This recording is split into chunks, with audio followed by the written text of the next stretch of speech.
Bonjour et bienvenue. Le message qui va suivre vous est présenté par Impact Centre Chrétien Église de Lille. Nous croyons qu'en l'écoutant, vous serez édifiés, encouragés, transformés et propulsés comme une flèche vers votre destinée en Christ.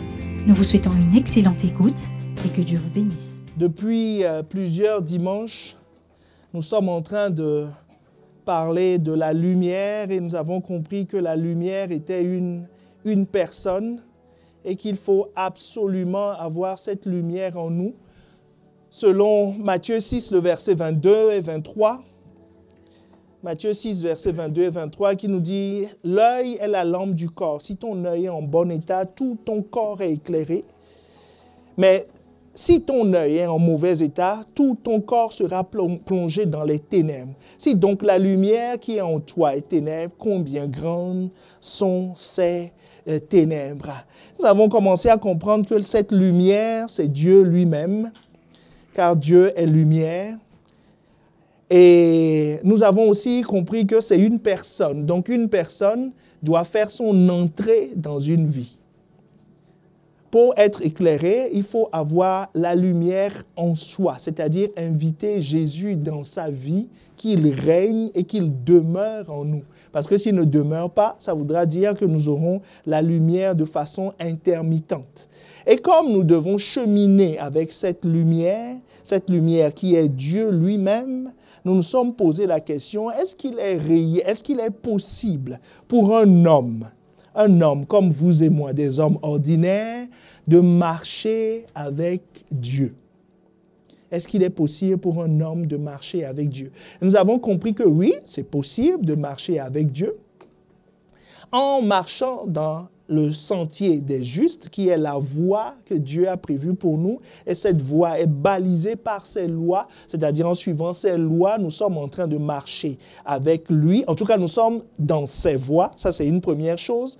Mais nous avons compris que pour marcher, il faut une loi qui s'appelle la loi de l'accord, que nous avons trouvée dans Amos 3, le verset 3, qui nous dit, dans la version Darby, « Deux hommes peuvent-ils marcher s'ils ne sont pas d'accord ?» Donc ça suppose que pour marcher avec Dieu, il faut être d'accord avec lui. Est-ce qu'il y a des hommes qui ont marché avec Dieu? Parce que si on se pose la question, est-il possible de marcher avec Dieu? Donc il faut trouver des exemples pour être sûr que c'est réel. Alors, c'est réel parce qu'il y a des hommes qui ont marché avec Dieu. Nous avons cité plusieurs personnes. Il y a Josué, il y a Moïse, il y a Abraham qui a marché avec Dieu. Nous comprendrons tout à l'heure pourquoi et comment il a marché avec Dieu. Et celui qui, par excellence, a marché avec Dieu en étant sur la terre, c'était Jésus. Et Nicodème l'avait remarqué. Nicodème a remarqué. Il disait dans Jean 3, le verset 2, il dit, mais Rabbi, nous savons que tu es un docteur venu de Dieu, car personne ne peut faire ces miracles que tu fais si Dieu n'est pas avec lui. Autrement, si Dieu ne marche pas avec une personne, il y a des choses, il y a des exploits qu'il ne peut pas faire. Celui qui pose la question à Jésus, lui-même, il connaissait la loi. Il enseignait la loi, il vivait de la loi, il avait une chaire à l'université, entre guillemets, de théologie de Jérusalem. Et pourtant, il se rend compte qu'il avait une connaissance, mais il n'avait pas la personne. Il n'avait pas Dieu avec lui. Donc, il est allé voir Jésus pour lui demander, mais Jésus, qu'est-ce qui fait que Dieu est avec toi? Est-ce que quelqu'un comprend la question de Nicodème? Et cette question nous intéresse tous. Comment un homme peut-il marcher avec Dieu? C'est la question que Nicodème pose à Jésus. Et Jésus lui a répondu dans Jean 3, le verset 19. Et cette réponse nous intéresse tous. Il lui a dit, et ce jugement, c'est que la lumière est venue dans le monde. Autrement dit, Dieu est venu dans le monde, en chair et en os. Il est venu dans le monde. Les hommes ont préféré, que quelqu'un dise les hommes ont préféré. les ténèbres à la lumière, parce que leurs œuvres étaient mauvaises. Donc, la clé que Jésus, l'homme par excellence, qui a marché avec Dieu et qui connaît les choses de Dieu, exprime à Nicodème pour lui expliquer pourquoi certains hommes marchent avec Dieu et d'autres ne marchent pas avec Dieu.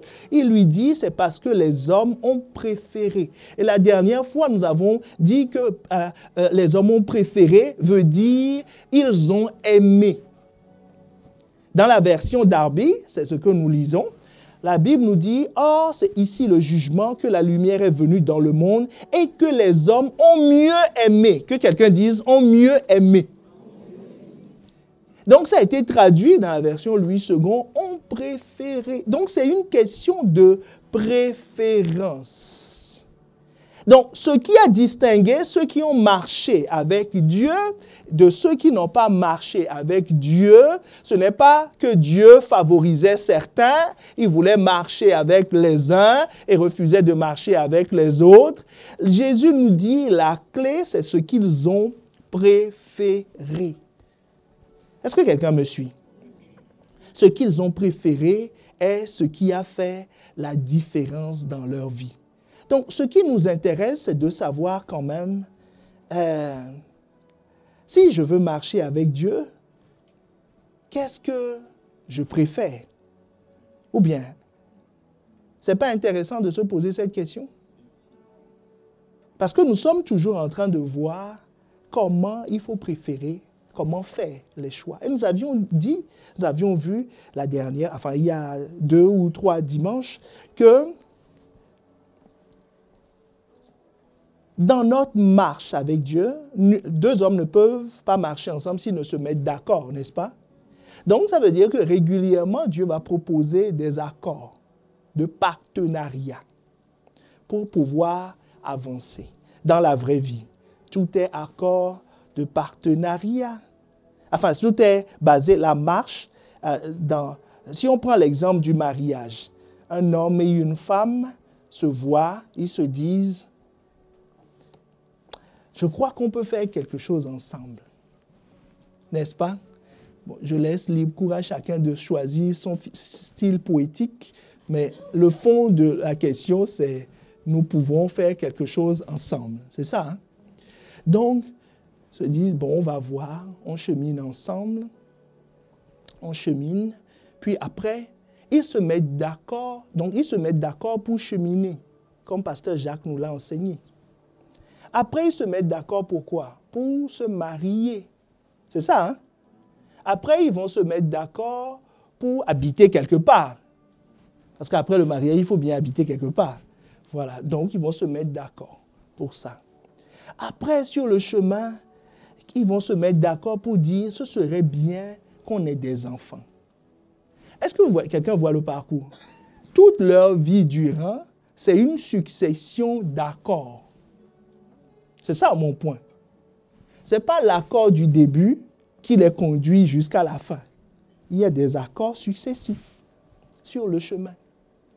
Si ils ont décidé d'habiter Marc-en-Barœul, ça, ils sont au 3e accord. Premier accord, nous cheminons ensemble. 2e accord, nous nous marions. 3e accord, habitera Marc-en-Barœul ou Croix. 2 villes voisines quand même. Et il y a un différend non résolu. Qu'est-ce qui va se passer? Le couple va... Est-ce que quelqu'un me suit? Ils vont se séparer. Parce qu'il ne peut pas habiter ici et l'autre là-bas. Donc, vous voyez, la marche va continuer à cause de la succession des accords. Et la marche s'arrêtera quand il n'y aura plus d'accords. Est-ce qu'on est ensemble? Donc, dans chacune de nos vies, notre marche avec Dieu est basée sur une succession d'accords.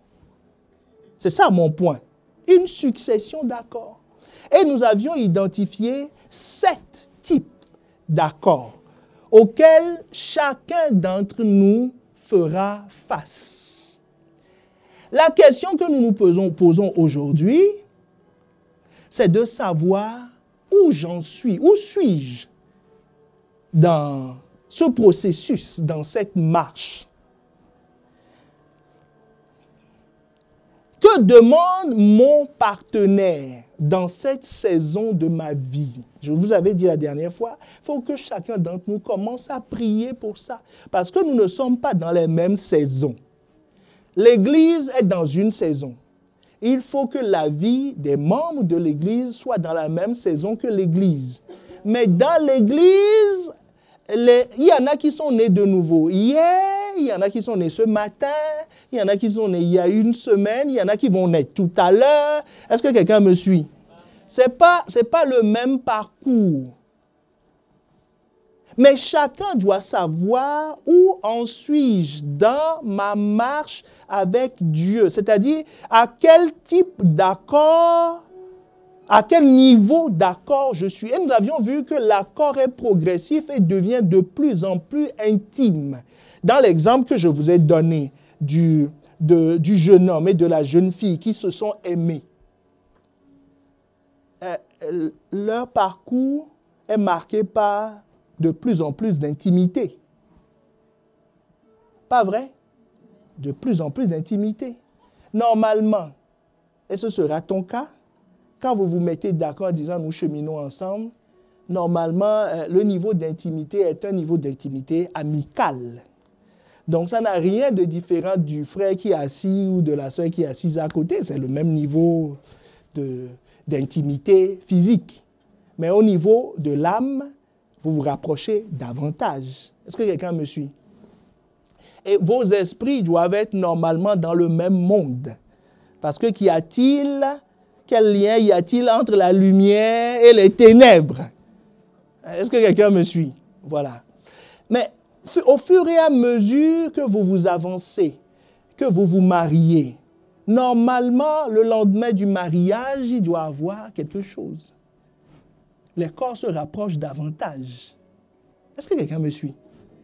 Mais au niveau de l'âme, l'intimité va continuer à progresser à cause des différents accords. Quelqu'un se dit, c'est vrai ça? Moi je croyais que... Dis-lui, vis seulement. Hein, vis seulement. C'est-à-dire, au fil des années, le je t'aime poétique devient de plus en plus profond et réel. Hein? Et réel. Et commence à s'affranchir des circonstances. Oh, est-ce qu'un ancien comprend de quoi je parle? Commence à s'affranchir des circonstances. Est-ce qu'on est ensemble? Donc, l'intimité continue. Après, il y aura des difficultés de la vie qui vont encore vous souder davantage. Est-ce que quelqu'un me suit? Donc, c'est l'accord continu et l'intimité avec. C'est ça mon point. L'accord continu et l'intimité avec.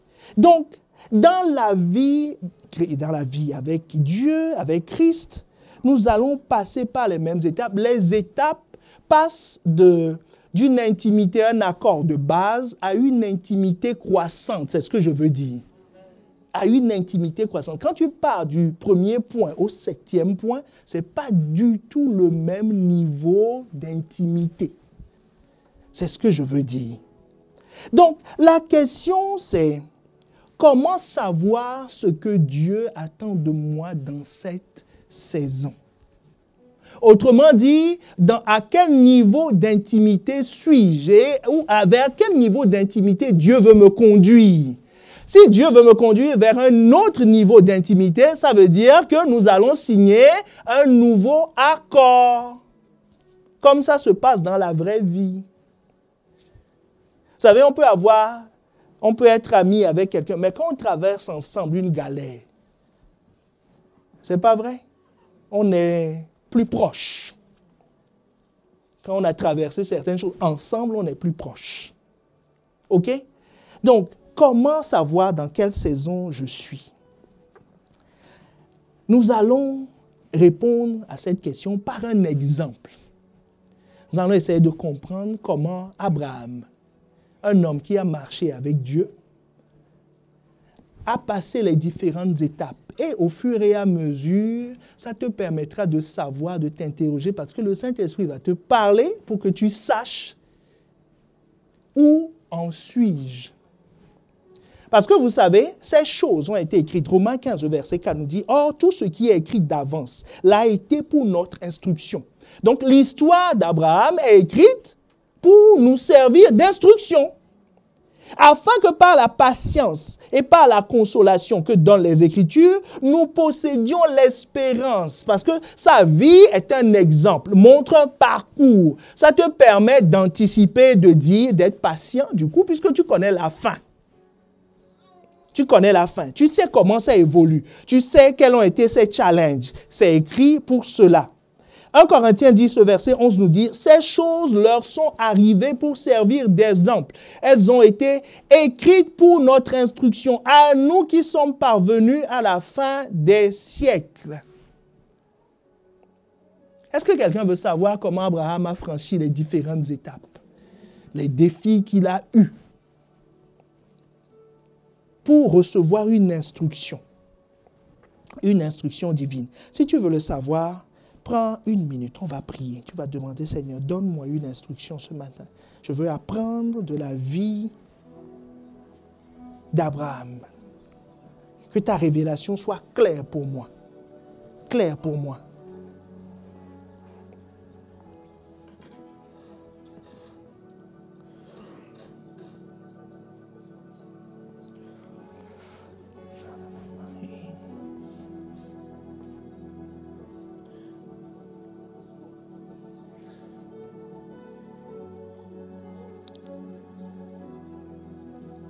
Seigneur, viens et souffle, balaie les hauteurs, balaie les forteresses.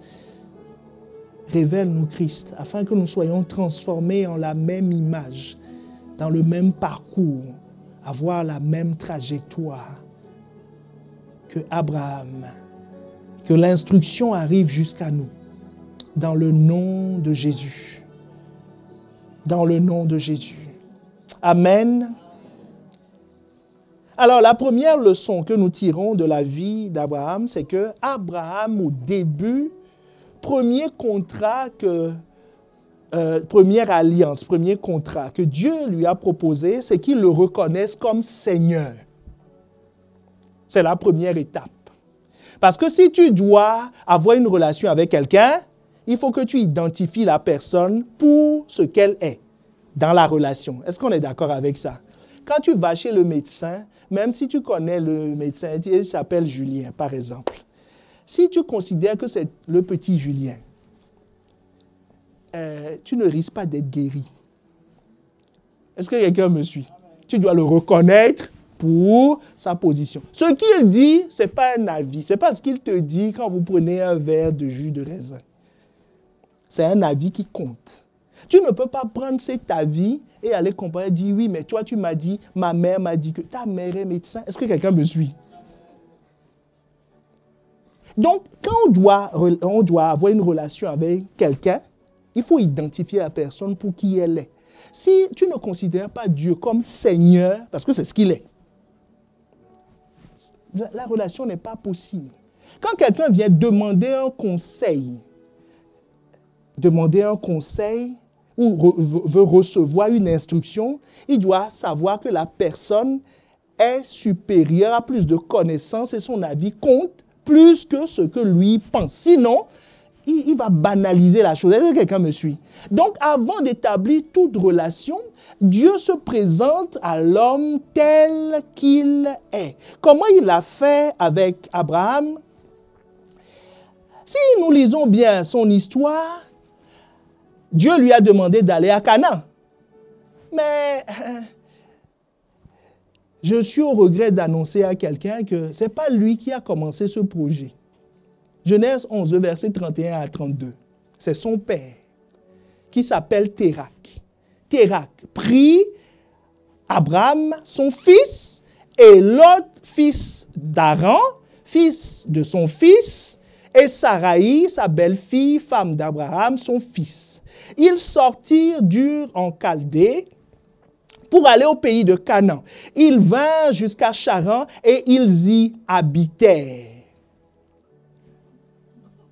Les jours de Térak furent de 205 ans. Et Térak mourut à Charan. Donc, quand la première fois, Abraham a pris le chemin de Canaan, c'était avec qui? Avec son père. Sur l'ordre de qui? Sur l'ordre de son père. Il suivait son père. Donc, ce n'était pas son projet d'aller à Canaan. C'est le désir de son père.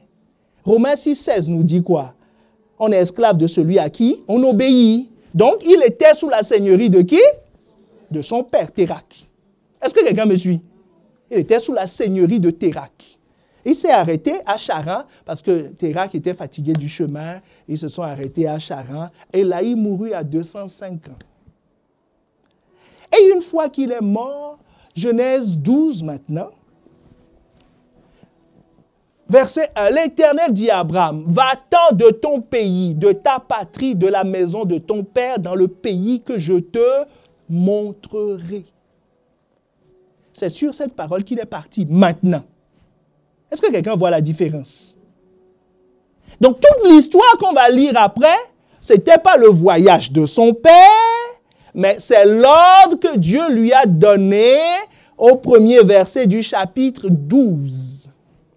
Parce que je peux te dire qu'il n'a aucun intérêt à quitter Charan. Térak avait 3 enfants. Mais ceux avec qui il partit, il n'y en avait qu'un, Abraham. Un petit neveu, enfin le petit-fils de Térak, et sa belle-fille, ils étaient 3. La belle-fille plus Abraham, c'est la même personne. On est d'accord avec ça. Donc il y avait le petit-neveu. Et Térak a prospéré à Charan. Il a eu beaucoup de biens, plein de choses. Il est mort. Qui est l'héritier? Je peux vous dire, à l'époque, il n'y avait pas de notaire pour qu'on aille chercher l'autre petit. Donc, c'est celui qui est là, qui mange. Donc, il est déjà dans un confort. Son père a travaillé pour lui. Il est confortablement installé à Charan. Et il peut vivre de ça longtemps. Est-ce que quelqu'un me suit? Et Dieu vient, lui dit, quitte. Il dit, oh, un tiers vaut mieux que 2, tu l'auras. Là, on est bien installé comme ça. Donc, je vais laisser l'héritage de mon père pour partir à l'aventure à Canaan. Oh, il dit, tu sais, mon père n'a jamais fait ça. Il n'est jamais allé à Canaan. Est-ce que quelqu'un me suit? Mais en obéissant à Dieu, il se met sous sa seigneurie. Au lieu d'obéir à son père. Parce que son père lui a dit, mon fils, j'avais pour projet d'aller à Canaan. C'était l'Eldorado. Mais on l'a trouvé à Canaan, à Charan. J'ai fait du travail, j'ai accumulé des choses, reste là, mange. Vous n'êtes même pas nombreux, 3 enfants, il n'y a qu'un seul. Croyez que tout lui revenait. Puisque le petit neveu, l'autre, là, on va lui donner quelques miettes. Puisqu'il y a la première génération qui est en vie. On ne va pas sauter la première génération pour donner l'héritage à la deuxième. Est-ce qu'on est ensemble? C'était ça l'histoire. C'était ça l'histoire d'Abraham. Donc il est parti. Non pas sur le projet de son père, mais sur l'instruction de Dieu. Est-ce que quelqu'un me suit? Donc il a reconnu comme Seigneur. Parce que tu reconnais comme Seigneur celui à qui tu obéis. Je vais revenir tout à l'heure sur Abraham. Mais pour celui qui n'a pas donné sa vie, lui, disons entre guillemets, il est l'équivalent de quelqu'un qui était déjà en Christ avec ça. D'accord? Est-ce qu'on est ensemble? Mais pour quelqu'un qui n'a pas encore donné sa vie à Christ, cette marche est aussi possible. Parce que, qu'est-ce qui caractérise quelqu'un qui n'a pas donné sa vie à Christ? Et pourtant, il entend l'évangile, il connaît l'histoire de Jésus, il n'a rien contre. Il n'a rien contre. Il se dit, je ne suis pas opposant à tout ça, je suis tout à fait ouvert, je viens même à l'église, ainsi de suite. Mais qu'est-ce qui caractérise celui qui ne se met pas sous sa seigneurie, celui qui ne le prend pas comme Seigneur? Cette personne-là vit sa vie comme il l'entend.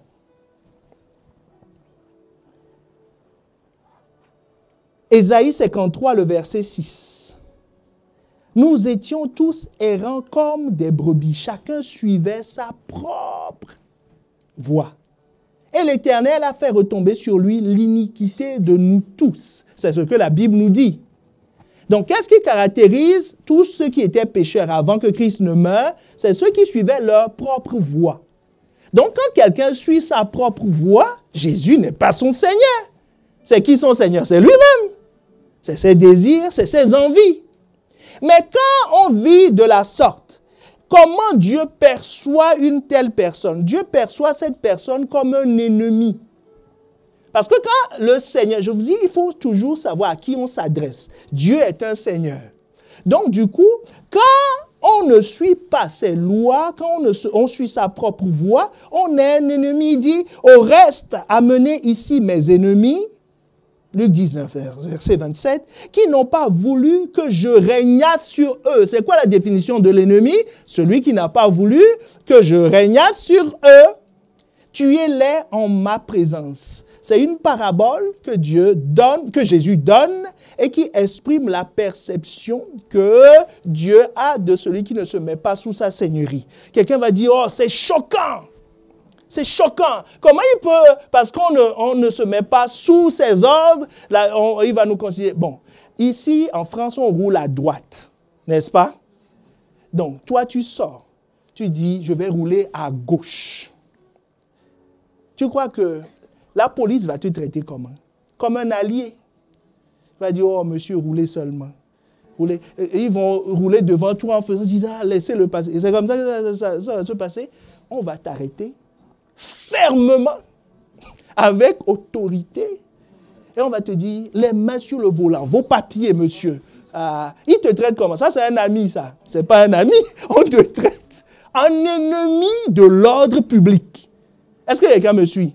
Donc, quand tu ne te soumets pas à la loi française délibérément, tu seras traité en ennemi de l'ordre public. Est-ce que quelqu'un me suit? Comment corriger ça? Ça voudra dire que cette personne qui se dit, non, moi j'aime Dieu, je connais Jésus, c'est un homme formidable, un homme de paix, moi aussi je suis un homme de paix. Non, il sera ton Seigneur que si tu te soumets à ces consignes. Tant que tu ne te soumets pas, il n'y a pas la paix entre Dieu et toi. Est-ce que quelqu'un me suit? Être considéré comme un ennemi, ça veut dire qu'il n'y a pas de paix entre vous. Est-ce qu'on est ensemble? Donc, revenons à Abraham. Donc, Abraham a reconnu Dieu comme son Seigneur en partant de chez lui sur cet ordre. Et qu'est-ce que Dieu lui a dit? Genèse 12, le verset 1 nous dit, « Va-t'en de ton pays, de ta patrie, de la maison de ton père, dans le pays où je te donnerai. » C'était ça son ordre. Jésus est venu maintenant. Jésus dit, Luc 14, verset 26, tu vas voir que toi aussi c'est exactement le même contrat qui t'est proposé. Il dit, si quelqu'un vient à moi et qu'il ne hait pas son père, sa mère, sa femme, ses enfants et ses frères, ses sœurs, et même sa propre vie, il ne peut être mon disciple. Est-ce que quelqu'un me suit? C'est la même chose. C'est la même chose que Dieu propose à la nouvelle créature. Il dit, tu dois te lever, tu dois abandonner mère, père, femme, enfant, frère, sœur, tout ça. Quelqu'un dit, ah, mais c'est tout ça qu'il y a dans sa patrie. C'est tout ça qu'il y a dans la maison de son père. Est-ce que tu me suis? C'est tout ça qu'il y avait dans la maison de son père. Et il y avait aussi la culture de son père, de la maison de son père, qui devait abandonner. Donc toi aussi, tu dois abandonner. Donc c'est un stade dans la marche. Je dois abandonner père, mère. Est-ce que c'est leur envoyer un courrier en disant, j'ai le plus grand regret de vous annoncer que j'ai fait une rencontre unique, extraordinaire, qui me pousse aujourd'hui à rompre totalement et définitivement toute relation avec vous, bon baiser, papa et maman. Est-ce qu'il s'agit de ça? Il ne s'agit pas de ça. Regardez, dans la suite, Abraham, ici, après il s'appellera Abraham, mais ici, il s'appelle Abraham et il était parti avec Lot et il a abandonné Lot à un moment donné de sa vie. Quand il a abandonné ne veut pas dire, haïr ne veut pas dire abandonner, délaisser. Parce que c'est ce même Dieu qui dit, celui qui ne prend pas soin des siens, il est pire qu'un inconverti. C'est-à-dire, c'est un super ennemi. Est-ce que quelqu'un me suit? Quand on est inconverti, on est ennemi.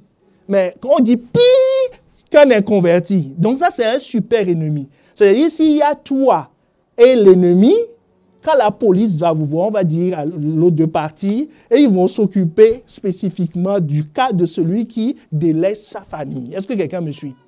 La suite de son histoire va nous montrer que, à cause de Lot, il a fait des guerres pour sauver son petit. À cause de Lot, il a intercédé. Donc ça veut dire quoi? Tu dois avoir un fardeau pour la famille, mais le fardeau de Dieu. Pas un fardeau sentimental. Est-ce qu'on est ensemble? Le fardeau de Dieu pour la famille. Et Dieu a un fardeau pour Lot.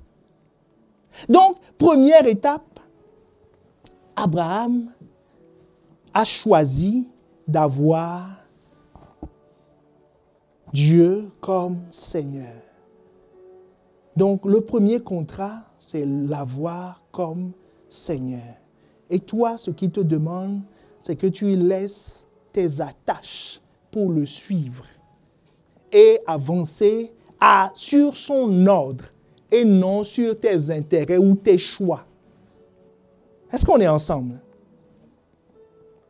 Et le chemin continue. Celui qui réussit à cette école, comme Abraham l'a fait, il va passer à une autre classe. Deux personnes peuvent-ils marcher s'ils ne se mettent d'accord? Donc, si vous êtes d'accord sur la seigneurie, tu acceptes qu'il soit ton seigneur. C'est-à-dire que sa loi est supérieure à mes désirs. Que ce qu'il dit, c'est ce que je ferai. Je ne vais pas dire oui, Dieu, tu dis mais. Tu dis, Dieu a dit, donc on garde à vous. C'est ce qu'il faut faire. La question, c'est comment le faire. Ce n'est pas si je vais le faire ou pas. C'est juste comment. Celui qui réussit à ça, il peut se mettre en route. Et c'est ce qui est arrivé à Abraham, parce qu'il a quitté Charan. Et il s'est retrouvé à Canaan, sur la terre de sa promesse. Quand il est arrivé à Charan, la deuxième classe, le deuxième contrat qui te sera proposé, comme nous l'avions déjà vu, c'est le contrat du sacrifice. Dieu a donné son fils. Dieu a tant aimé le monde, Jean 3,16, qu'il a donné son fils, afin que quiconque croit en lui ne périsse point, mais qu'il ait la vie éternelle. Donc toi aussi, tu dois donner ta vie. Sinon, le contrat sera déséquilibré. Il n'y aura pas d'accord. Tu dois donner ta vie. Est-ce qu'Abraham a donné des choses? Oui, il a donné des choses. Il a déjà commencé par laisser son confort de Charan.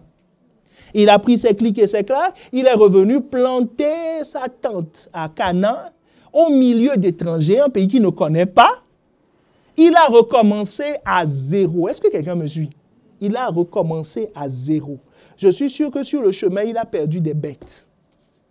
À cause de la chaleur, à cause de ceci, à cause de cela. Il a traîné sa femme. Il a dû expliquer aux gens sur le chemin. Tous les ouvriers vont dire, mais patron, on est bien ici. Est-ce que quelqu'un voit? Il te pousse à sortir de ta zone de confort. Il dit, mais patron, on est bien ici. Il dit, oui, mais on va aller à Canaan. Il dit, tu connais Canaan? Ton père n'a jamais fait ça. Il a commencé le projet, il s'est arrêté sur le chemin. Et toi, tu prends la route pour aller là. Mais il dit, mais non. Mais il dit non. Il a dû tenir devant sa femme Sarah. Il dit, Sarah, Dieu m'a parlé. Il dit, ah, Dieu t'a parlé. Ah, allons-y. Il a expliqué, il a mis en place une logistique. Est-ce que quelqu'un voit les sacrifices? Est-ce que c'est Dieu qui est venu faire ça à sa place?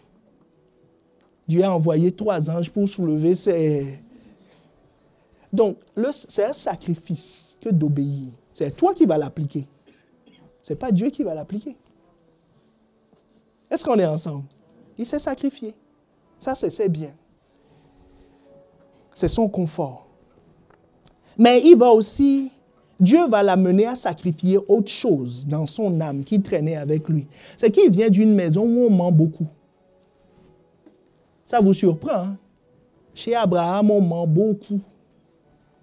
On le saura plus tard. Chez son tonton Laban. Hein? Des siècles après, on s'est rendu compte, pas des siècles, oui, des années après, il y a une histoire dans la famille qui est restée au pays. Est-ce que quelqu'un me suit?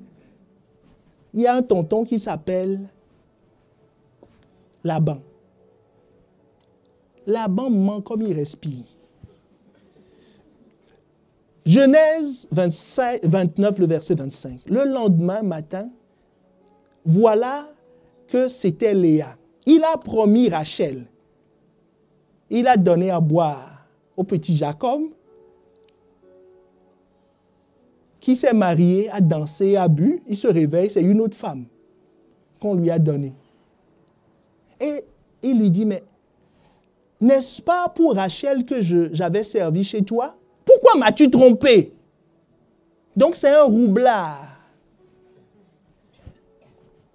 Laban. C'est la famille d'Abraham. C'est sa belle famille, mais ils sont très proches.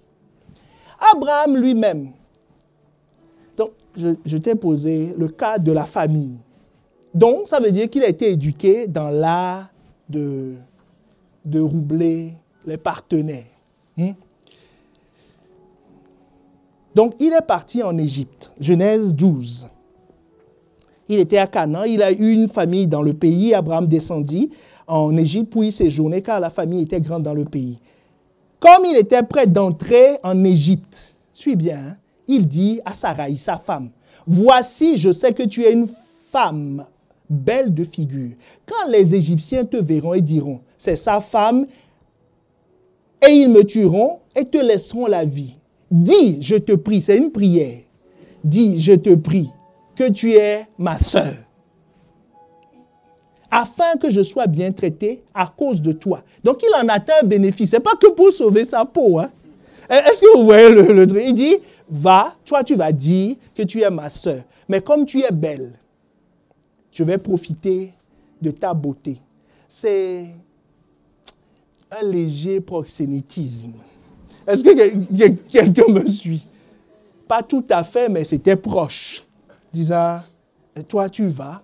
Ils vont t'apprécier. C'est ce qui s'est passé, exactement. Dès qu'on l'a vue, on dit, mais quelle belle femme! Oh, les ministres du roi, tout le monde ils tremblaient tous. Donc, elle a été réservée tout de suite. Elle passait la douane, vous imaginez? Et Abraham derrière. Est-ce que quelqu'un me suit? Elle avait des avantages. Lui, il sortait son panier pour recueillir tout ça. Il a appris où? La maison de son père. Est-ce que quelqu'un me suit? La maison de son père. Son oncle, enfin, lui aussi fait la même chose. Il a fait la même chose à ses descendants. Est-ce qu'on est ensemble? Voilà. Et Dieu a montré sa désapprobation de ça. Pour lui, c'était normal. Aujourd'hui, tu dis, oh Abraham, toi aussi quand même. Mais à l'époque, la loi n'était pas écrite. Exode 20 n'existait pas, les 10 commandements n'existaient pas. Est-ce que tu me suis? Ça n'existait pas. Donc, tu ne mentiras pas, il ne connaît pas. Tu dis ce qui t'arrange. C'était ça la règle qui fonctionnait dans sa tête, de la maison de son père. Donc, Abraham a accepté de se sortir de ce piège. En voyant la réaction de Dieu, il a appris ce jour que Dieu n'aime pas le mensonge. Parce que tous ceux qui ont osé convoiter cette femme ont failli être sérieusement sanctionnés. Donc, on l'a renvoyé. Manu militari, puisque c'est un ennemi, il ne se soumet pas à leur loi. On l'a renvoyé de l'Égypte avec sa femme et pour le dédommager. En fait, pas lui le dédommager. Je crois qu'ils l'ont fait pour calmer la colère de Dieu. Est-ce que quelqu'un me suit? On lui a donné des biens, on dit, sors de ce pays. Tu as failli nous créer des... Donc il est parti. Mais il a retenu une leçon. Il a accepté de sacrifier les métaux de la maison de son père. Il a renoncé au mensonge, à la roublardise, être faux. Est-ce qu'on est ensemble? Il a laissé ça comme étant des méthodes, en disant non, tout le monde fait comme ça. Peut-être que c'est la saison dans laquelle quelqu'un est. Tu te dis, tout le monde fait ça. Mon oncle a fait, mon tonton a fait, ainsi de suite. Mais tu sais bien que ce n'est pas en accord avec la parole de Dieu. Mais tu te dis, oh, qu'est-ce que ça fait? C'est ce que tout le monde... D'ailleurs, ils servent à l'église, hein? Oh, ainsi de suite. Mais tu sais dans ton cœur que Dieu n'aime pas ça, que ce n'est pas conforme à sa volonté. Jésus a dit, pour avancer, que préfères-tu? Les hommes ont préféré les ténèbres à la lumière. Mais toi, que préfères-tu? Tu vas préférer les manières de faire de la maison de ton père? Tu vas préférer ton confort à ce que Dieu demande? C'est ça la question. Jésus dit, c'est comme ça que les hommes avancent. S'ils préfèrent mes voies, on sera en accord et nous allons continuer la marche. Mais s'ils ne préfèrent pas la voie, ma voie, ben ils vont s'arrêter. Vous imaginez si Abraham avait préféré son confort, il serait resté à Charan.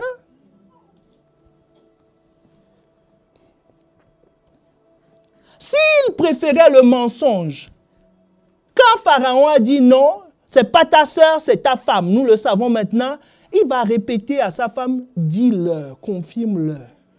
Est-ce que quelqu'un me suit? Dit, on n'a pas encore eu assez de vaches. On n'en a que 10. Je voulais 100. Confirme-leur que tu es vraiment ma sœur.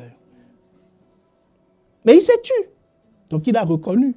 Est-ce que quelqu'un me suit? Voilà, ils ont changé. Et il est parti. Donc il a changé. Il a sacrifié son projet d'avoir des gains au travers de la belle femme qu'il a pour préférer partir sans rien à cause de Dieu. Est-ce que quelqu'un voit le contrat? C'est comme ça qu'il est parti de l'Égypte. Donc, à l'étape, à la classe, il faut que tu sacrifies quelque chose. Abraham a toujours été prêt pour sacrifier. Est-ce que quelqu'un comprend pourquoi il avançait? Il a toujours été prêt pour sacrifier. Chaque fois que Dieu... le point, notre question, c'était comment savoir dans quelle saison je suis?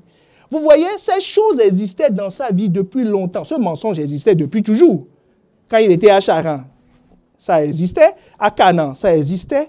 Mais à un moment donné de ta vie, les choses que tu faisais comme tu voulais, Dieu va attirer ton attention. Il y aura un projecteur qui va tourner sur un point précis. Ça veut dire que ça là, il ne faut pas dire je ne vois plus. Dieu, je ne vois plus. Oh,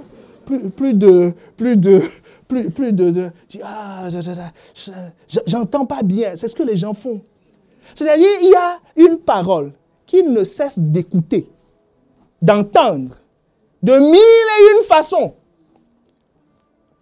Il a vu un message. Dieu lui a dit, abandonne quelque chose, sacrifie quelque chose. Il a fermé les yeux. Il a écouté un autre message, par exemple, comment devenir prospère en 5 jours. Il s'est dit, ça c'est un bon message. Il a cliqué dessus. Il écoutait.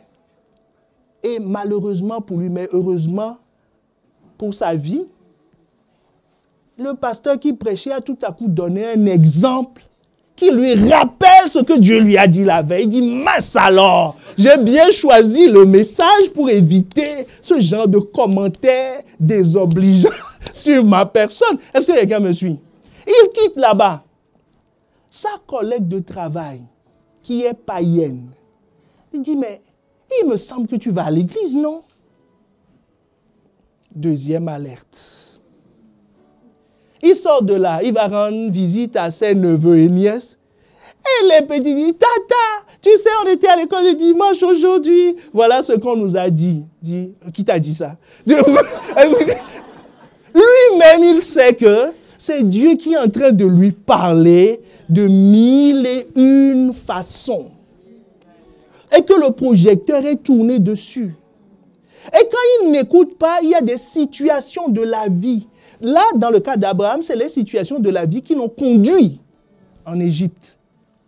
Pour que ça soit révélé. À Canaan, il va mentir à qui? Quel enjeu de mensonge il y avait à Canaan? Est-ce que tu me suis? Il fallait qu'il soit dans une position compliquée qu'il ait le choix entre mentir ou dire la vérité. Dieu l'a conduit, l'a révélé. Je suis sûr que Dieu était derrière. Quand il a menti, il dit, tu vois. Est-ce que tu me suis? Il dit, tu vois. C'est les choses de la maison de ton Père qui se manifestent comme ça. Donc les gens évitent. Il y en a même qui décident de ne plus venir à l'église, de ne rien écouter, de ne rien... Parce qu'il y a comme une voix. Dieu n'est pas là pour te culpabiliser. Celui qui rend coupable, c'est le diable, c'est l'accusateur. C'est son métier. Mais le Saint-Esprit, la Bible nous dit, le Saint-Esprit convainc de péché et de jugement. Quand il te convainc, c'est pour que tu changes. Il ne veut pas te maintenir dans cet état. Donc c'est pour ça que le message vient d'une façon, d'une autre, de plusieurs manières. Mais on n'y prend pas garde. Comme Job 31 nous le dit, que Dieu parle tantôt d'une manière, 33, pardon, tantôt d'une manière, tantôt d'une autre.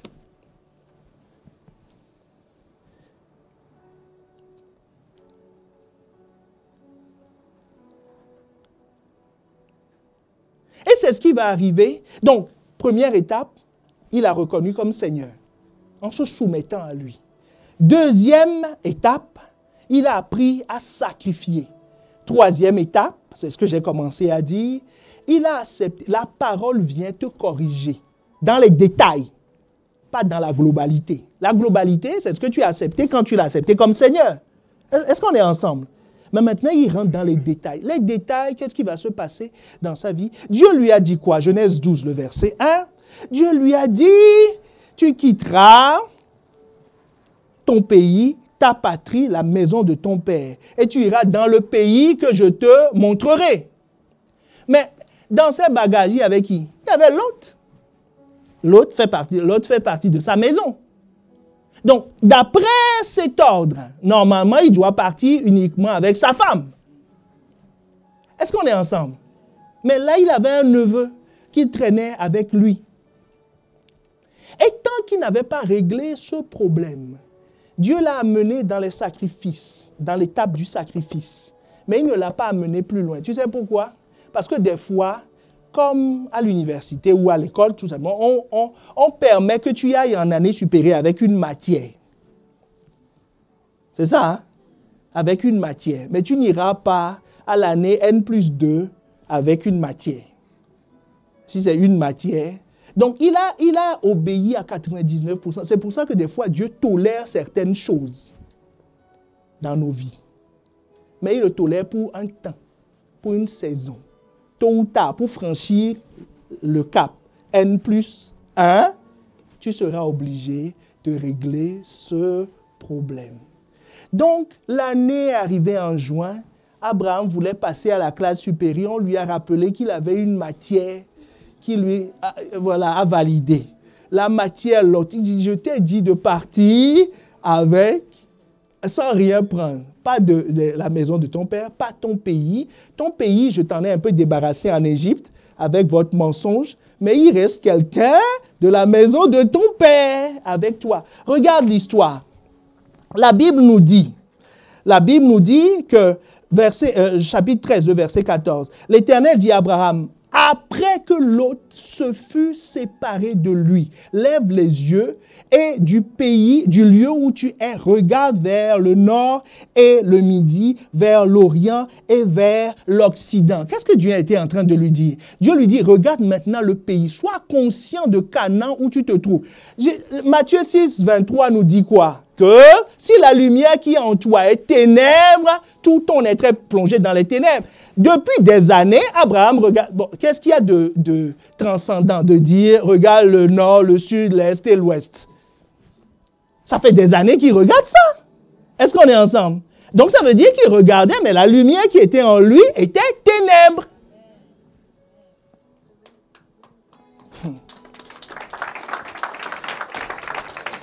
C'est-à-dire, celui qui n'obéit pas, qui ne réussit pas à cet examen, il va voir les choses. Mais il ne voit pas grand-chose. Ça fait des années qu'il voit le nord, le sud, l'est et l'ouest. Il connaît tout ce pays. Ça fait des années qu'il habite là-bas. Mais Dieu lui dit maintenant, regarde. Donc ça veut dire qu'il y a une autre chose. Il y a une autre perspective. Pourquoi? Parce qu'il s'est séparé de l'autre. C'est ça le point. Il a accompli Genèse 12, le verset 1. Il s'est débarrassé totalement de tous les membres de sa famille. Il a signé le contrat à 100%. Il peut maintenant passer à l'année N+2. Est-ce qu'on est ensemble?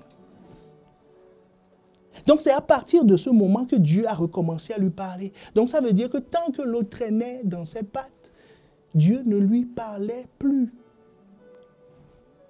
Dieu ne lui parlait plus. Dieu va te parler de 1001 façons. La façon principale, c'est la révélation de sa parole. Tu vas lire, tes yeux s'ouvriront. Pouf!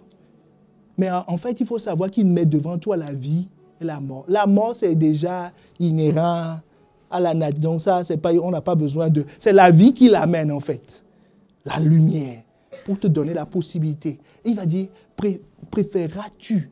Parce que si tu n'as pas au moins 2 choix, tu ne peux pas préférer. Tu ne peux pas préférer. Préféreras-tu? Donc, la révélation de tes paroles est claire. Elle donne de l'intelligence au simple. Est-ce que quelqu'un me suit? Il te parlera tantôt d'une manière, tantôt d'une autre.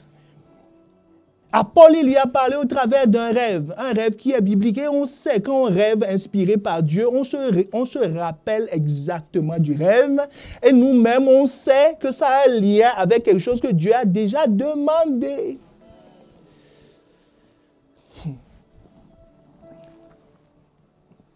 Dieu peut nous parler au travers des reproches. On te fait un reproche, gentil ou sévère, mais ça s'appelle un reproche. Dieu a parlé à David parce que son parcours allait s'arrêter, parce qu'il n'était plus d'accord, parce qu'il avait pris Bathsheba. Dieu a envoyé Nathan, le prophète, qui lui a fait un reproche. Mais il a préféré écouter Dieu au travers de la bouche de Nathan plutôt que d'écouter son cœur de roi.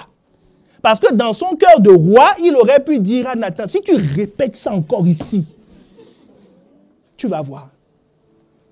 Comme les gens, quand le message ou quand les frères et sœurs, ou quand la réunion, quand le GI, ou quand ce que le texto qu'on lui a envoyé lui parle, il éteint. Il s'éloigne de ces gens en disant, je ne veux plus entendre ça. Est-ce que quelqu'un me suit? Mais là, David a écouté le reproche et ça lui a sauvé la vie. Psaume 119, le verset 71. Il m'est bon d'être humilié afin que j'apprenne tes statuts. Des fois, c'est l'humiliation. La honte, quoi. La honte.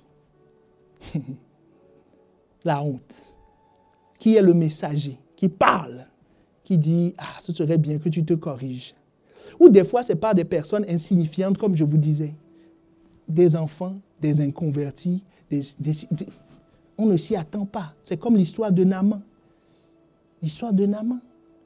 Le général. C'est une petite fille qui lui a dit, mais général, si tu allais en Israël, mais on pourrait t'aider là-bas. Il est allé en Israël, il dit non, vous me prenez pour qui? Le prophète n'est pas sorti pour m'accueillir à la porte. Il sait qui je suis. Toi, tu as la lèpre. Tu es en position, c'est toi le demandeur. Maintenant, tu veux que celui qui va te donner se plie en quatre pour toi. Il y a un problème. C'est à toi de t'humilier pour recevoir. Et là encore, comme il n'entendait pas ses serviteurs, lui dit, patron, toi aussi, va te baigner. C'est tout. Est-ce qu'il t'a demandé quelque chose? On dit, va prendre un bain. Ils étaient en train de le dire indirectement, ça fait quelques jours que tu ne t'es pas lavé. De façon diplomatique, on dit, ce serait bien.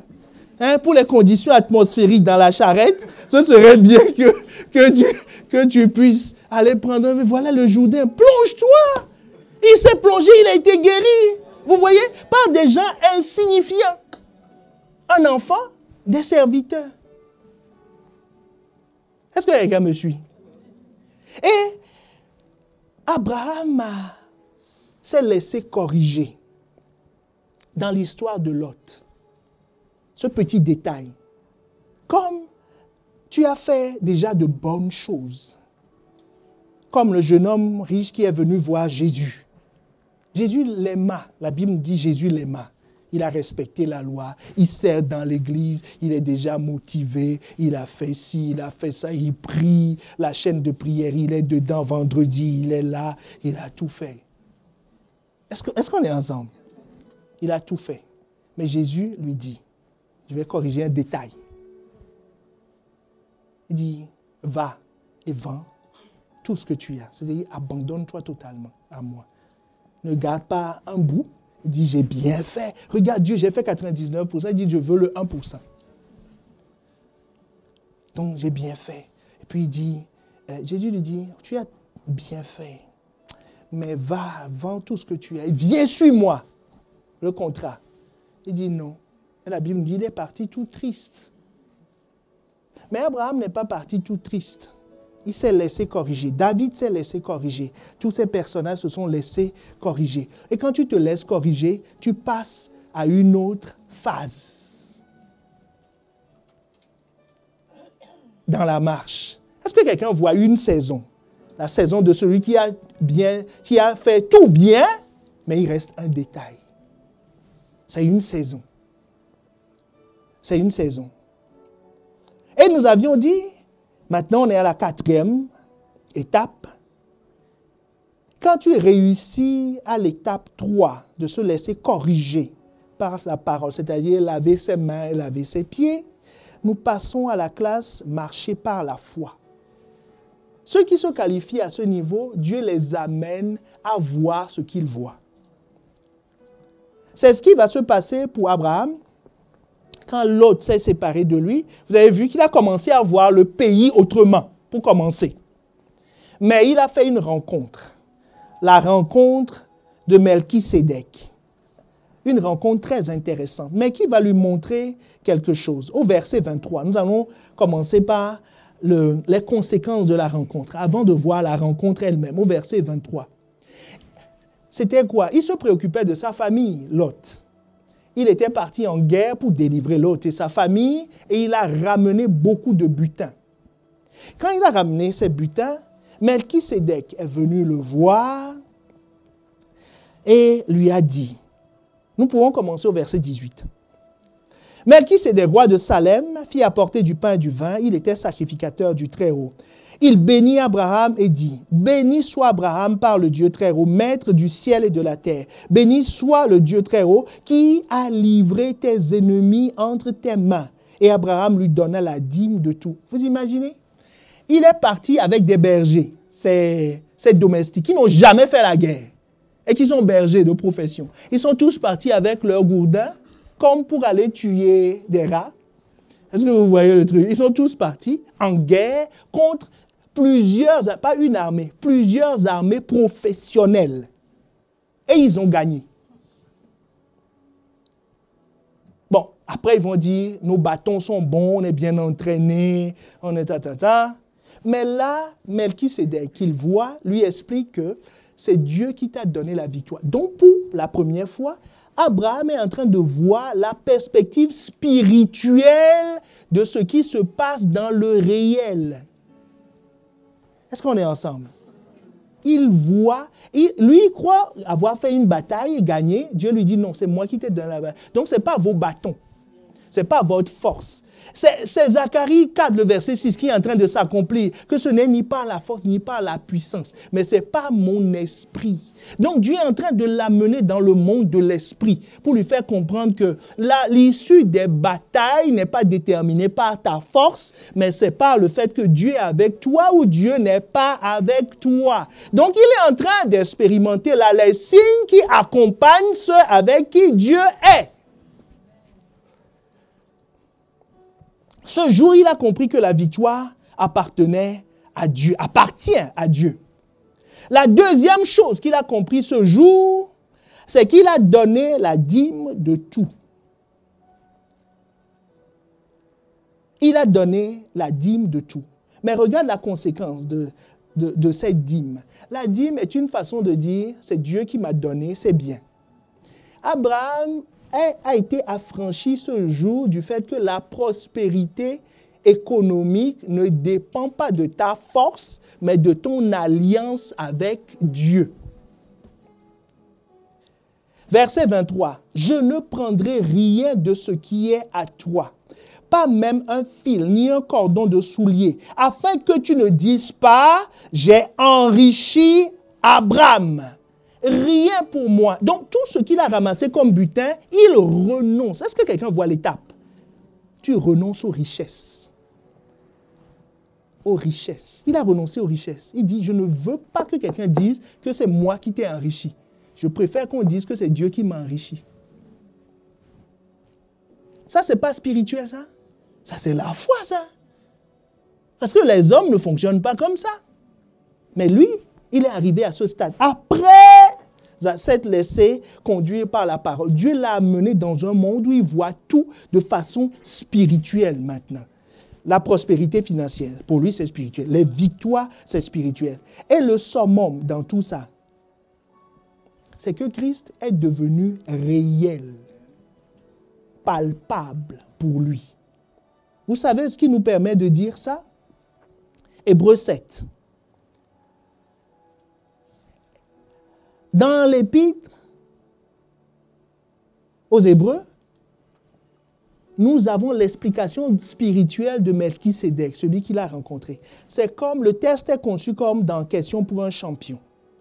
On dit, en effet, ce Melchisédek, roi de Salem, sacrificateur du Très-Haut, qui alla au-devant d'Abraham lorsqu'il revenait de la défaite des rois, qui les bénit, et à qui Abraham donna la dîme de tout, en fait, indice. Est-ce que quelqu'un a su? On donne des indices.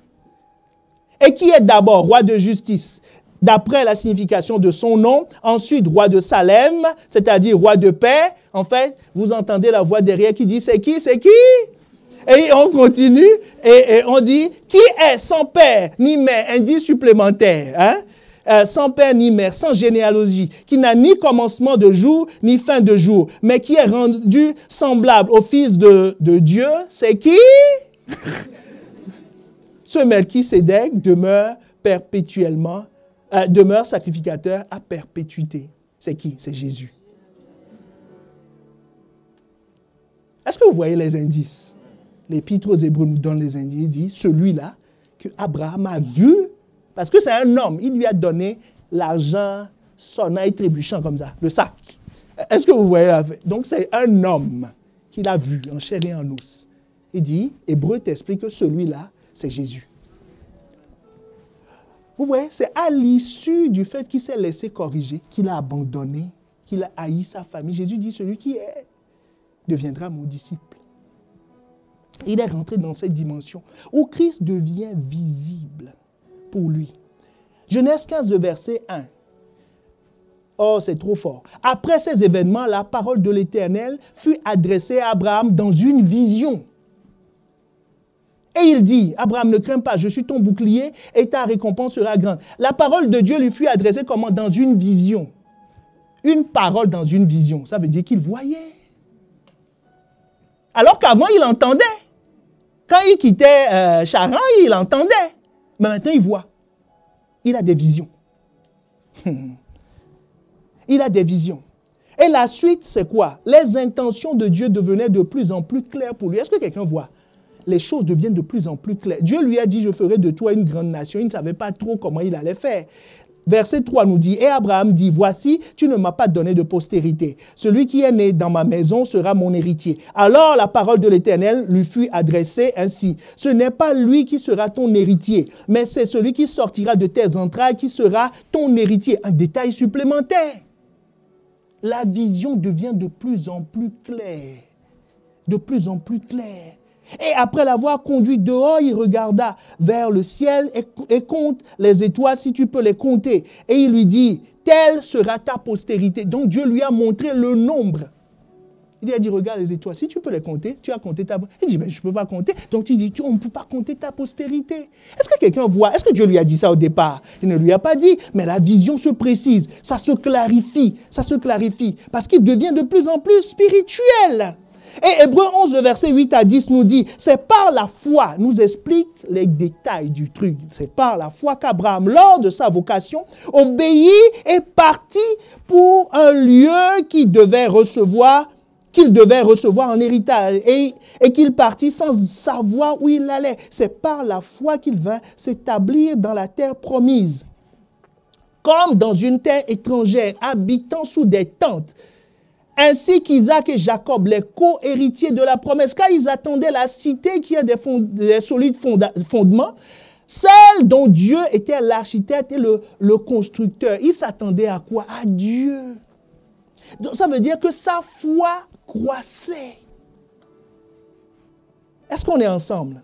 Sa foi croissait. Mais après ça, dès qu'il est sorti de cette étape très spirituelle, où Abraham voyait les choses de façon très spirituelle, il y a un événement qui va le ramener à être moins spirituel. L'histoire d'Agar.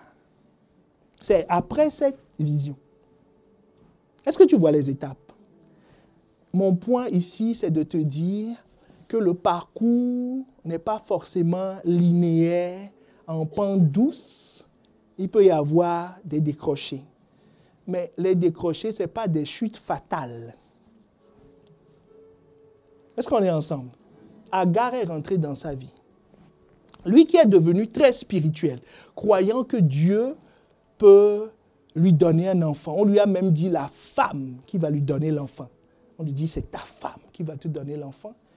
Quelques heures après, il est sorti de là. Il est allé, il a vu sa femme qui lui a dit, Dieu m'a rendu stérile. Mais ça, on le savait. Depuis qu'on connaît Sarai, il a écrit à côté de son nom qu'elle était stérile. Donc, il n'y a aucune nouveauté dans ce qu'elle disait. Mais Dieu le savait avant de dire, c'est elle qui enfantera. Donc, elle a proposé à notre cher papa, Abraham, d'aller voir du côté d'Agar, c'est-à-dire de revenir à des solutions naturelles qu'il connaissait, qu'on a déjà expérimentées. Pas des solutions divines, mais des solutions naturelles. Ce qu'il a fait. Et il a chuté. Donc, il est passé de la classe de vivre par la foi à la classe où il a besoin à nouveau d'être corrigé par la parole. Puisque tous les autres domaines de sa vie étaient clean, sauf le domaine Agar. Est-ce que quelqu'un me suit? C'est pour ça que je dis, la chute n'est pas fatale. Ce n'est pas une rétrogradation. Ce n'est pas 90% de sa vie qui est devenue, en dehors de la parole, il restait 10%.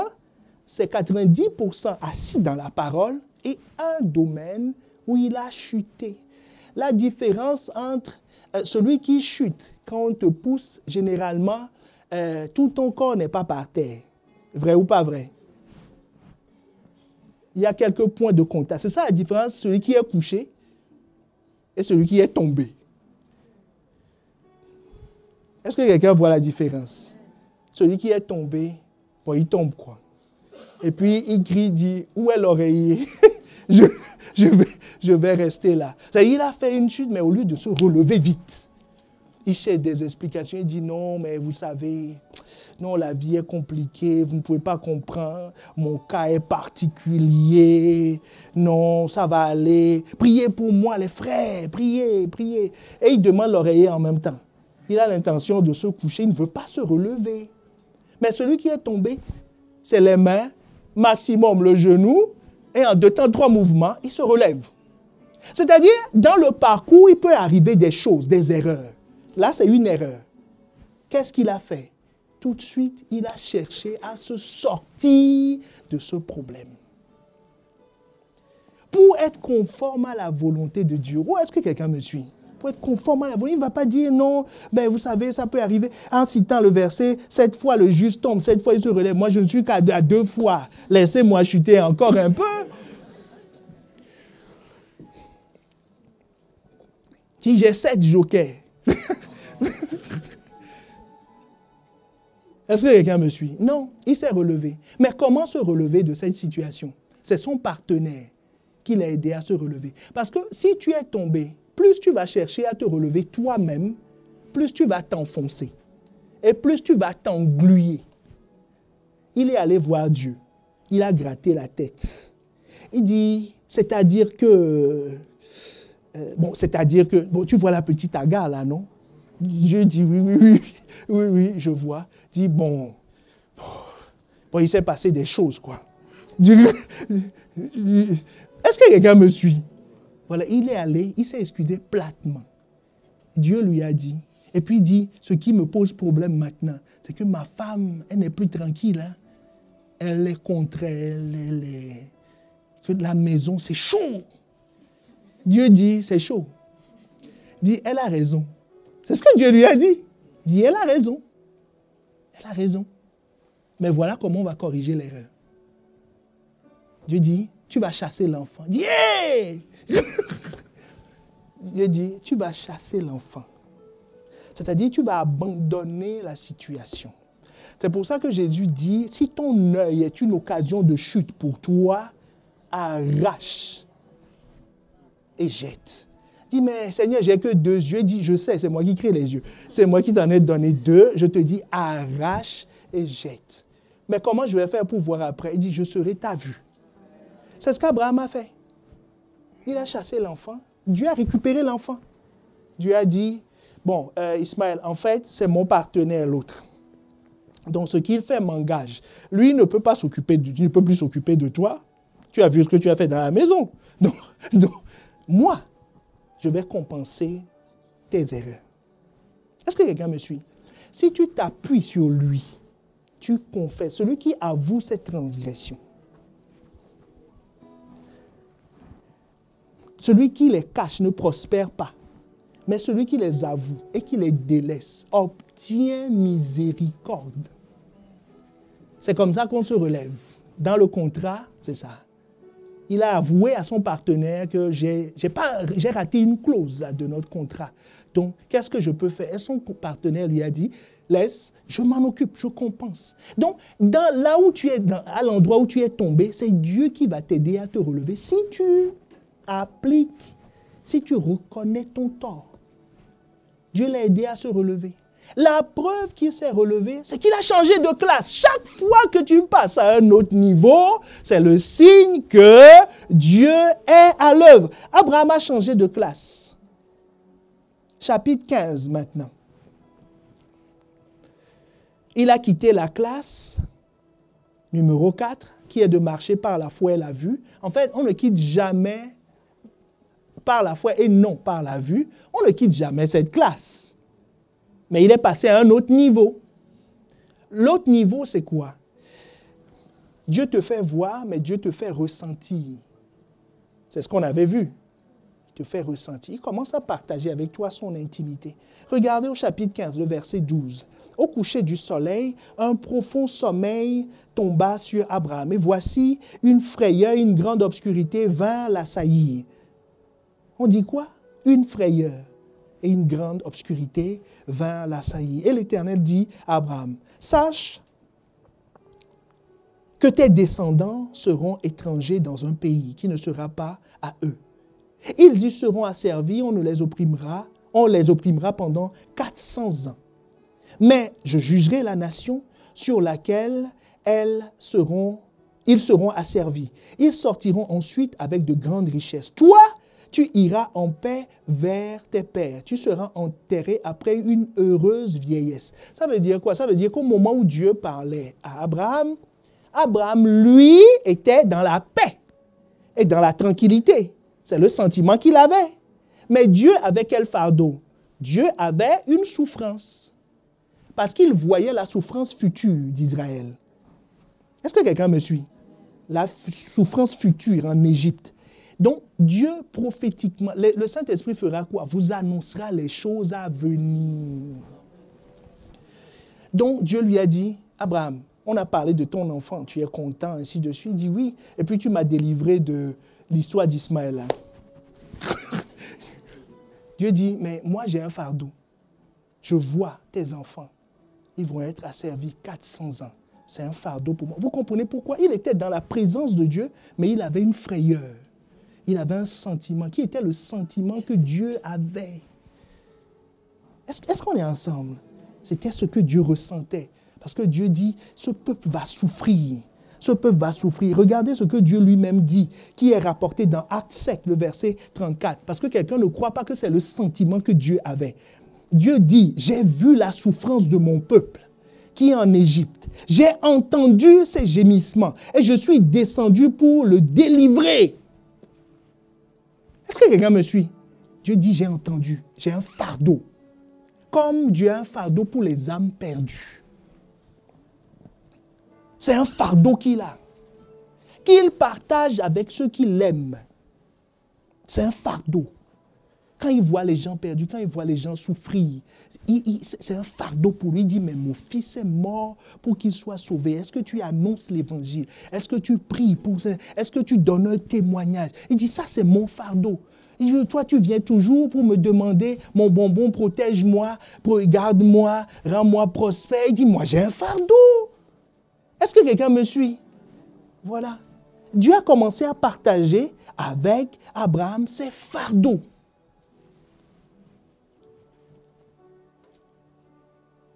Abraham était, lui, en paix. Dieu était triste. Et la tristesse de Dieu est devenue la tristesse d'Abraham. Est-ce que quelqu'un me suit? Et Abraham a accepté ce fardeau. Il n'a pas dit, c'est quoi cette frayeur? Seigneur, annonce-moi un chant d'allégresse. Il dit, ah Dieu, tu souffres? Il dit oui. Il dit, tu les protégeras, tu les garderas. Il dit oui. Et Dieu dit, j'attends que l'iniquité des Amoréens atteigne son comble pour les ramener ici. Il dit, c'est ce que tu penses? Il dit oui, c'est ce que je pense. Et Dieu l'a accompli plus tard. Est-ce qu'on est ensemble? Parce qu'il a accepté le fardeau, accord à nouveau, il est passé à une autre classe.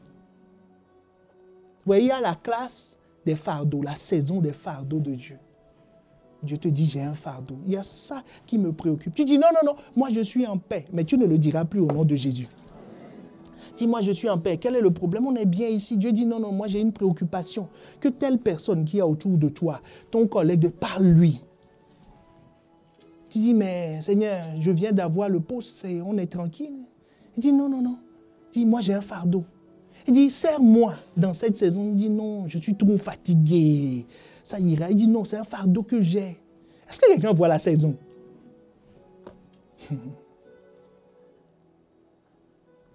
Il a accepté le fardeau, il est passé à la 6e classe, où Dieu va lui présenter sa véritable famille.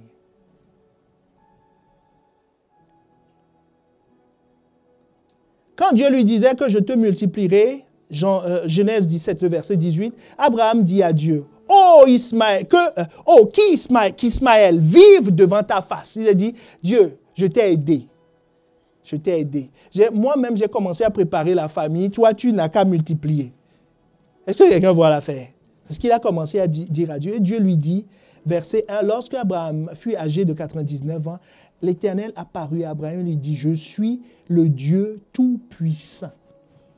Je n'ai pas besoin de ton aide. Je suis tout-puissant. Marche devant ma face, c'est-à-dire je vais te présenter un nouveau contrat et sois intègre. Verset 5, on ne t'appellera plus Abraham, mais ton nom sera Abraham, car tu seras père d'une multitude. Je vais te multiplier. Et Dieu lui propose pour cela un contrat. Un contrat de sang. Dieu avait sa part du verset 4 au verset 8. Abraham avait sa part du verset 9 au verset 11. C'était quoi l'alliance? Il lui a dit, tu dois te circoncire. Toi et tous les hommes qui sont dans ta maison. On dit tous les hommes, hein? Donc tous les esclaves, les ouvriers. On dit, nous on est venus travailler, c'est quoi cette histoire? On dit, on va vous circoncire tous. Est-ce que quelqu'un dit, mais on est là juste pour travailler? Dit, pour travailler ici, circoncision. Tu dois te soumettre à l'autorité, au principe de cette maison. Vous savez, Dieu dit qu'une des choses pour lesquelles il a choisi Abraham, parce que c'était un homme qui était capable d'enseigner ses lois à sa maison. Vous voyez la force, son leadership. Tu es dans sa maison, CDD, intérimaire, temporaire, qui que tu sois, dès que tu dors dans cette maison, le lendemain, tu es circoncis. Est-ce que vous voyez la force de caractère du monsieur? Dieu dit, il enseigne ses lois à sa famille. Personne ne va déroger à ça. Est-ce que nous voyons le... Voilà. Parce qu'il pense génération. Il pense génération. Et Dieu lui a dit, au fait, ta vraie famille, c'est Isaac, pas Ismaël, pas celui que tu t'es fabriqué. Le même contrat nous est proposé par Christ. Matthieu 12, versets 47 à 50. Quelqu'un lui dit, voici ta mère et tes frères sont dehors. Ils cherchent à te parler. Mais Jésus répondit à celui qui le lui disait, qui est ma mère et qui sont mes frères. Puis étendant la main sur ses disciples, il dit, voici ma mère et mes frères. Car quiconque fait la volonté de mon Père qui est dans les cieux, celui-là est mon frère et ma sœur et ma mère. Ça veut dire qu'il y a un niveau, à ce niveau, l'Église prend une autre tournure. Ce n'est pas juste le lieu où je suis béni. Les frères et sœurs deviennent autre chose. C'est un contrat. C'est une étape. C'est une étape. Cette étape, c'est quoi? La circoncision signifie quoi? Ça signifie la circoncision des cœurs que nous voyons dans Hébreu. Mais ça veut dire, dans tous les cas, que à ce stade, ce contrat, c'est qu'il y a une marque dans ton corps. Est-ce que quelqu'un me suit? C'est une marque dans ton corps. Comme l'apôtre Paul dira plus tard que j'ai les marques de Christ dans mon corps. Ce n'est pas une théorie en disant je l'aime. Non, il dit je peux te montrer ce que j'ai payé comme prix concrètement pour la cause de Dieu. Est-ce qu'on est ensemble? Concrètement, il dit j'ai ça dans mon corps. C'est ce que signifie la circoncision. Donc, nos sœurs ne sont pas exemptées. Est-ce qu'on est ensemble? C'est des sacrifices tangibles. Tangibles.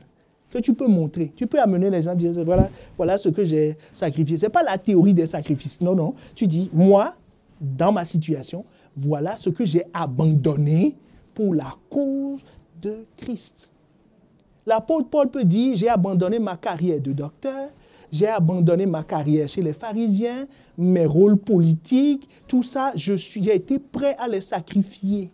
Si tu dis quoi, il va dire, voilà mes anciennes fiches de salaire. Voilà les problèmes que j'ai eus.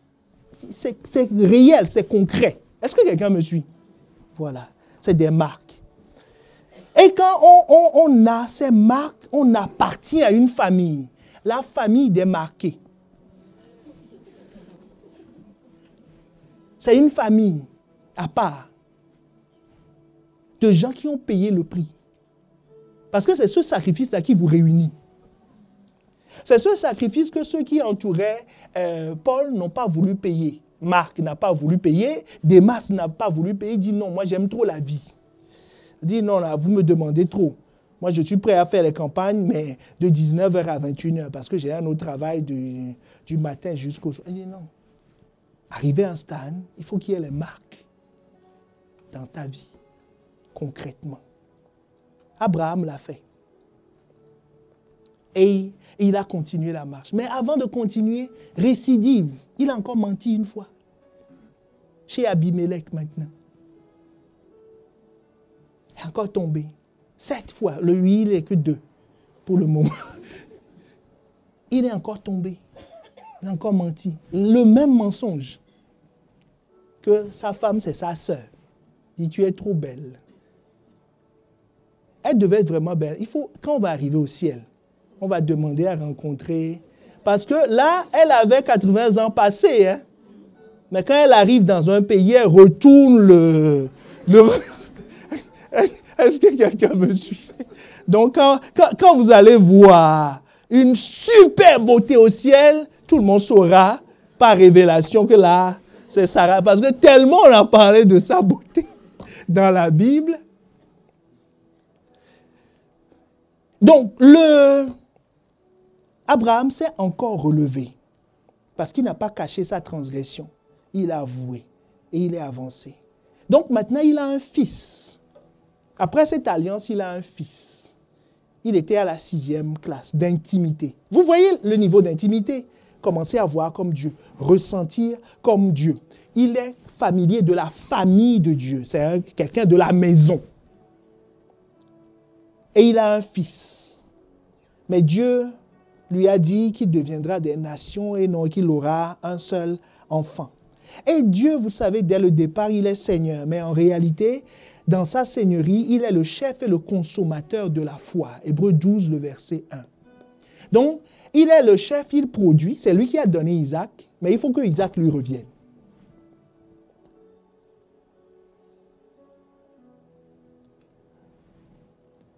Genèse 22, le verset 1. Après ces choses, Dieu mit Abraham à l'épreuve et lui dit, Abraham, il répondit, me voici. Dieu dit, prends ton fils, ton unique, celui que tu aimes, Isaac. Va-t'en au pays de Morija et là, offre-le en holocauste sur l'une des montagnes que je te dirai. Il a fait. Il a signé encore ce contrat. Mais ce sera le dernier contrat. Parce qu'il est rentré dans la gloire. Pourquoi c'est le dernier? Parce que Dieu lui dit au verset 16, et je dis, Dieu dit, je le jure par moi-même, parole de l'Éternel, parce que tu as fait cela et que tu n'as pas refusé ton fils, pas n'importe quel fils, ton unique. Est-ce que quelqu'un voit les sacrifices? Ton unique, tout ce que tu avais. Je te bénirai, je te multiplierai, je multiplierai ta postérité. Comme les étoiles du ciel. Vous vous rappelez de la scène quand il lui avait montré. Il dit, c'est maintenant que tu vas voir ça. Comme les étoiles du ciel et comme le sable qui est sur le bord de la mer. Et ta postérité possédera la porte de ses ennemis. Est-ce qu'il lui avait dit ça avant? La porte de tes ennemis. Toutes les nations de la terre seront bénies en ta postérité parce que tu as obéi à ma voix. Il a atteint le stade où la gloire de Dieu l'accompagne. C'était la dernière classe. C'est les 7 niveaux qu'on avait vus où la gloire de Dieu se manifeste de façon réelle, de façon palpable. Ça, c'était le chapitre 22. Après ça, la Bible raconte que son oncle a eu des enfants. Il s'est remarié avec Ketura à la mort de sa femme Sarah. C'est les faits divers. Les faits divers concernant la vie d'Abraham. Faits divers. Parce qu'il a accompli la mission. Il a atteint le stade où il peut partir. Et il est mort. Il est mort. L'apôtre Paul a vécu la même chose. Parce que tous ces points qu'on vient de citer, on peut les retrouver dans la vie de l'apôtre Paul. Et on les retrouvera dans ta vie. On les retrouvera dans ma vie. On retrouvera ça dans la vie de l'Église. Nous allons aller de classe en classe. Nous ne serons pas des redoublants. L'apôtre Paul dit, j'ai combattu le bon combat. J'ai achevé la course. J'ai gardé la foi. Donc la coupe, c'est quoi? Ce n'est pas dit, j'ai 10 enfants, 5 millions sur mon compte, 10 maisons, un hélicoptère dans le jardin, une belle carrière, disant j'ai 10 voitures. Il dit, j'ai gardé la foi. Il dit, c'est ça le trophée. C'est tout. Il dit, j'ai gardé la foi. Après ça, il disait, je ne sais pas si je vais rester avec vous parce que je m'ennuie ou si je pars. Abraham, lui aussi, après ça, il dit, qu'est-ce qu'il y a encore à faire? Et il est parti. Il n'y a plus rien à faire. J'ai connu la gloire, j'ai gardé la foi. La lumière a cheminé avec moi. Lui qui était destiné à une carrière d'éleveur, à Ur en Chaldée. Est-ce que quelqu'un voit l'histoire? Vous voyez pourquoi Jésus dit, si la lumière qui est en toi est ténèbre, tout est ténèbres. Parce que ça, la carrière à laquelle il était naturellement destiné, c'est quoi? Éleveur. Il va se targuer en disant, j'ai 10 000 bœufs, j'ai ceci à la fin de sa vie. L'apôtre Pierre, La carrière à laquelle il était destiné, c'était quoi? Pêcheur. Et après, il va se targuer qu'on a 10 barques maintenant. Est-ce que quelqu'un me suit? On a commencé par une barque, on en a 10. On va dire, belle carrière. Quand il va mourir, tous les pêcheurs seront là, avec leur pagaie, en disant, voilà, c'était un grand homme, il attrapait beaucoup de poissons. Les poissons allaient se réjouir en disant, oh, un de nos bourreaux est parti. Est-ce que quelqu'un me suit? Belle carrière. Parce que s'il voit sa vie au travers de la lumière du monde, tout n'est que ténèbres. Le jour où il a rencontré la véritable lumière, la véritable lumière lui a dit, mais Pierre, tu n'es pas pêcheur de poissons. Il dit, ah bon? C'est ce qu'on fait depuis des générations. Hein? Il dit, ah non, toi tu es pêcheur d'hommes. Est-ce que quelqu'un me suit? Il en sera ainsi. Tu te prends pour quelqu'un. Mais quand la lumière va venir, tu vas dire, mais je n'ai jamais imaginé ça. Je n'ai jamais imaginé que je peux avoir une telle trajectoire. J'ai étudié pour devenir ceci, accumuler de l'argent, avoir plein d'assurance vie et tout ça, et puis mourir. Là, je me rends compte que, au travers de moi, Dieu bénit des vies. Dieu change des quartiers, change des nations, des choses que l'argent ne peut pas faire.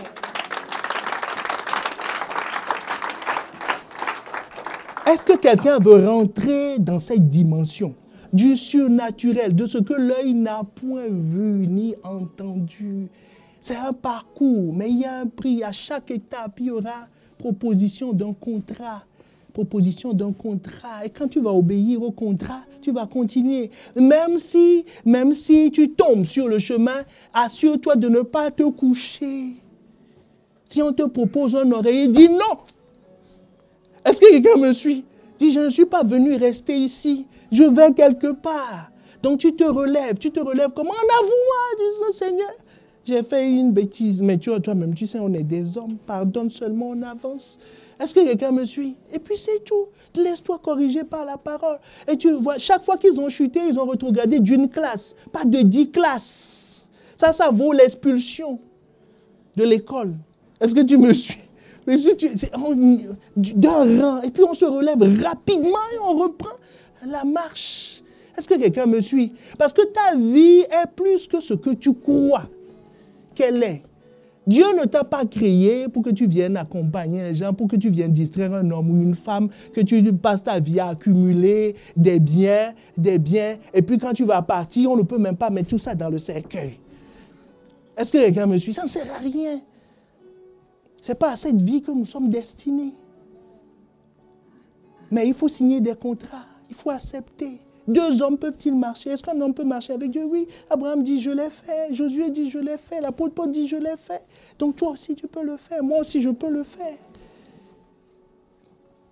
Avec tout ça, nous comprenons quels sont les contrats auxquels nous sommes constatés. Et chacun peut identifier par la grâce de Dieu, par le Saint-Esprit, là où son parcours est bloqué ou à quelle classe il est pour avancer.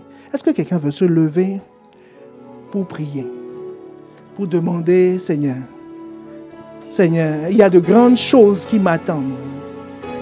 Accorde-moi la grâce d'avancer. Je suis plus que ce que je parais être. Abraham n'est pas un éleveur, il est père de multitudes.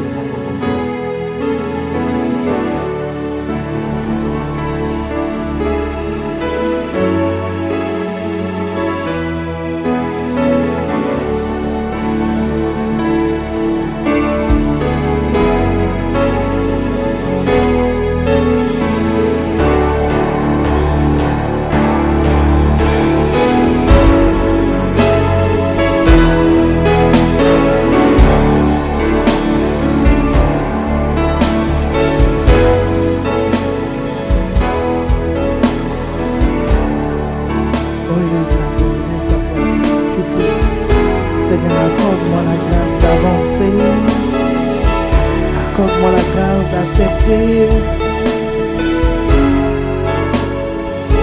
d'être en accord avec toi, étape après étape, selon les contrats que tu me proposeras, parce que c'est toi qui proposes.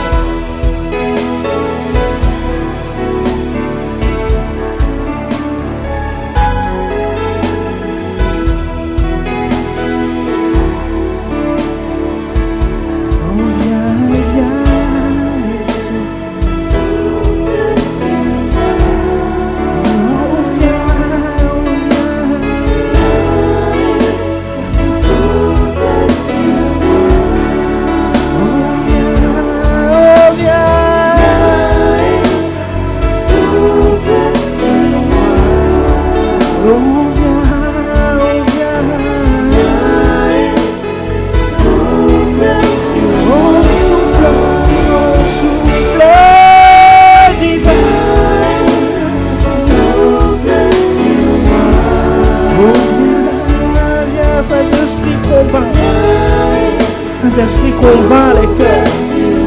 Convainc maintenant. Viens et souffle. Oh, viens et souffle divin. Oh, viens et souffle divin. Oh, viens et souffle. Nous ne pouvons rien faire sans toi. Nous avons besoin d'être convaincus par toi. Convaincus par toi, Seigneur, révèle les classes. Révèle les niveaux. Révèle les accords qui ne sont pas signés.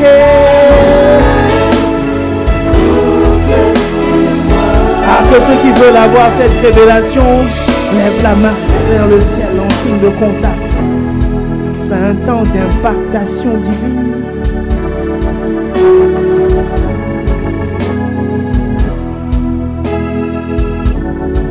En levant la main, tu dis Seigneur, je suis candidat à être convaincu, candidat à avoir la révélation, parce que je suis décidé. Parce que là, il faut que ce soit des gens qui sont décidés. Hein, quel que soit ce que tu révéleras, je ferai.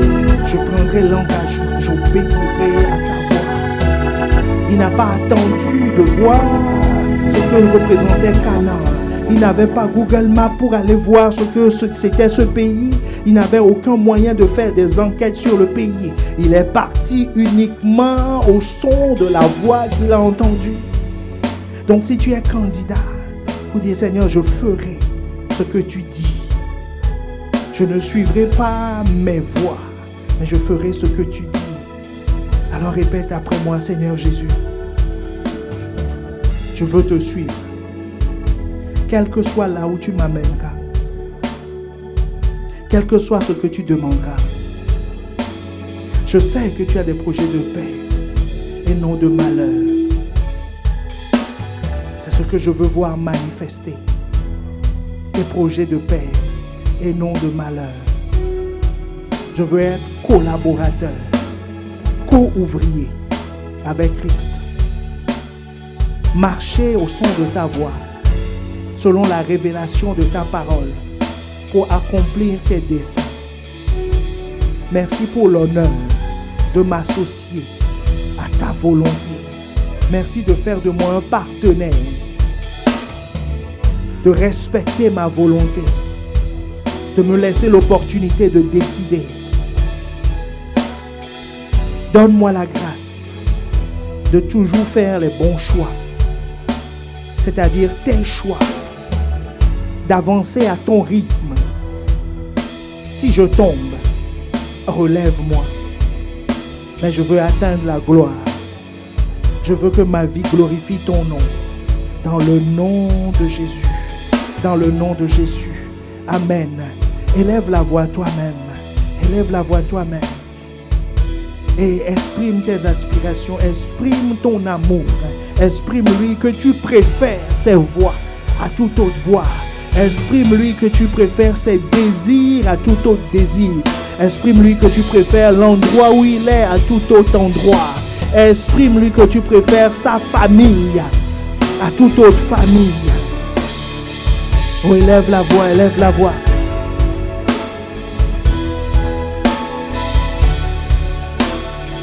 Oh, élève la voix, élève la voix, élève la voix.